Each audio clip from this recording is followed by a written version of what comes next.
What did it feel like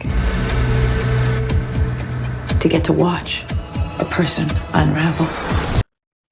What do YouTube? Welcome back to another Movie Fanatics video, and today we got The Penguin, episode 4, titled Sentani. Before we get started, please be sure to go ahead and hit that like button, subscribe button, and most definitely share.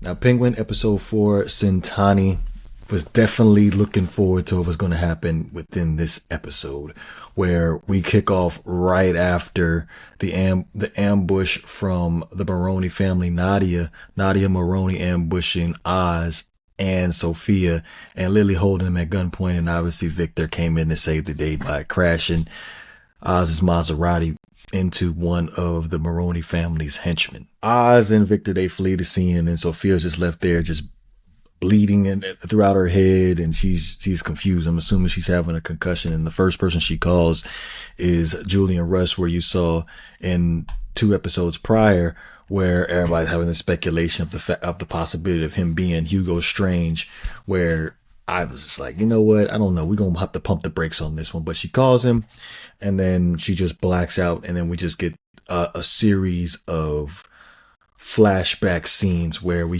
started off by Sophia being at one of hosting an event. She's making a speech about trying to help young women with their mental health as far as committing suicide, based off of her trauma of her mother committing suicide, her being mentally ill.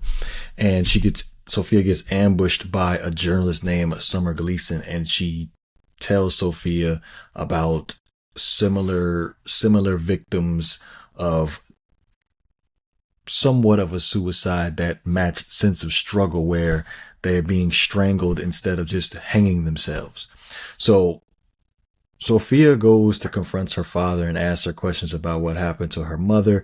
Obviously, Carmine is getting a little suspicious, which, by the way, this is not played by John Turturro. This is played by Mark Strong, which I felt like the Mark Strong iteration of Carmine Falcone was a whole lot better than John Turturro. I feel like with John Turturro, him as an actor, he's been more of a comedic type of actor, where at this point he's typecasted, in my opinion, where this new guy, Mark Strong, he gives off a different vibe of the Carmine Falcone aura. Like, he's talking about like this is a serious mob boss here, opposed to John Turturro, where, like I said, I feel like at this point he's typecasted where he's more of the comedic type of actor, where I felt like I gave it a shot in the Batman movie, which I really didn't mind. It was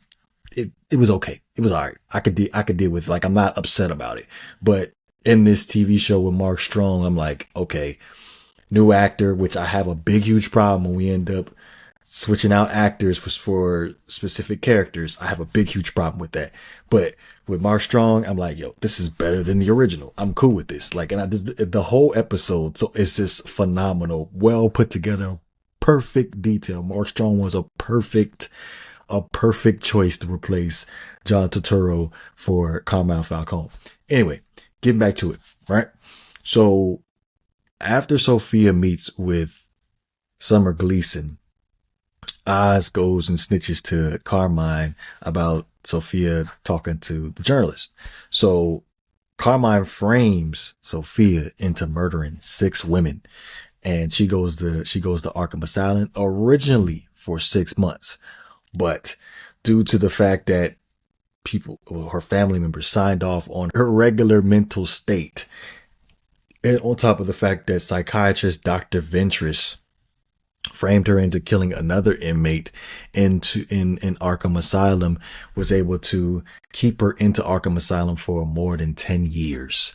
So tortured her for 10 years, she had like a psychotic break where she ended up killing another inmate in Arkham, somewhat relatable to Harley Quinn, but not exactly Harley Quinn, just an insane maniac type of Arkham inmate in there.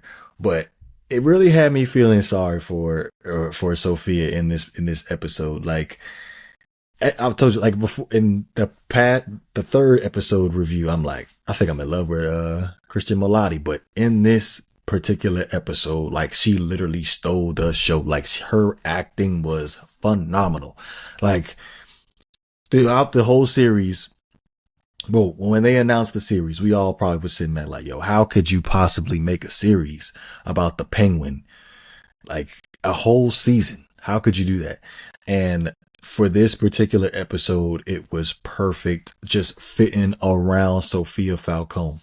But we transfer back to modern day, where Sophia wakes up. Obviously, she's in Julian Russ's house, and they have some dialogue where she just is under this impression that she cannot trust anybody because of the fact that they'll end up using her, and she ends up getting the short end of the stick. So she sits down at the Falcone home, and they're sitting down having a family dinner, and she just has this moment where she opposes a toast where how she felt about the whole family, and the only person that really cared about her and her family was her brother. That was Alberto, who I'm pretty sure she's not done with Oz once she gets her hands on Oz. But master plan, she ends up killing the whole Falcone family that was in the mansion by putting some gas inside of the vents of the home. And she was nice enough, had a heart to save the child, which that was freaking, at least she's still sane, because after the events of the Arkham Asylum situation, you really didn't know. And like I said, with this particular episode, it was perfectly well done, because there's always a TV show series that has like filler episodes, and then you'd be like, damn, why do I really got to sit through and watch these filler episodes? And then this is how this started, and it was like, I was like, I don't know about these filler episodes. But the thing was, before we even got to this episode, the fact that they built up the suspense, of the Sophia Falcone backstory, that you just could not wait to hear or see what happened to her, how she became this type of character that you see in this TV show.